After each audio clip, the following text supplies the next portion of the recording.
Napdeng ki nyongut ki kertong ki bansaya airang na nongkrem konstituensi yano pikwa ba kinjok ha kene ka kenti ka ba menta kublai sibon parlok ya ka ba tlas ngap sia skor I kubor ka ba wanra na ka por si ka por ha kene ka channel junga te menta nya pai ya ki kato kane ki kertong ki bansaya airang te menta nya pai sia ba lambor malngiang ubadai uweneki kertong uban saya kon ha kene ka election baraka ju ko por udai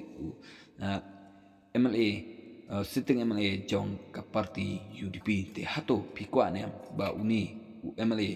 jong ka parti UDP un job yang sa season 4 ya kene election ha uni usnam ar jar apply boleh ale na ka parti UDP te mentang ne pai sa uai pat kertong independen kata udai uba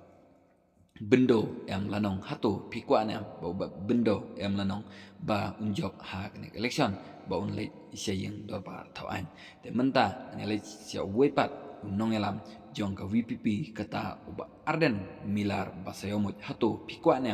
ba uba arden milar basayomot ba unyo ban le assembly nam ta ban yasat ya kijing kari bat kajat benru ban menta ne pai sia wepat kertong ubarang samla kata udah sakit lamari unyele nak parti NPP hato pikwa nem ya uni kertong ani UMLA jong kamahoti bo unjok ha kene election kaban salong hangte hanong krem constituency te menta so wepat kata Jonas lamari badai uweneki unong tremon singobah lani ubalale sibun ba kikam namata kecela kejongi walada kidai kikam kibari lani kikam kibo mau umsiam apun pal te menta nya pai si wepat ukertong jong ke PDF ubadai agent star kurkalang hato pikwa nem ya uni ukertong ya keba unjob ha kene election na nongkrem konstituensi ya keba ungla banlet si assembly nam ta banya site lani banya tai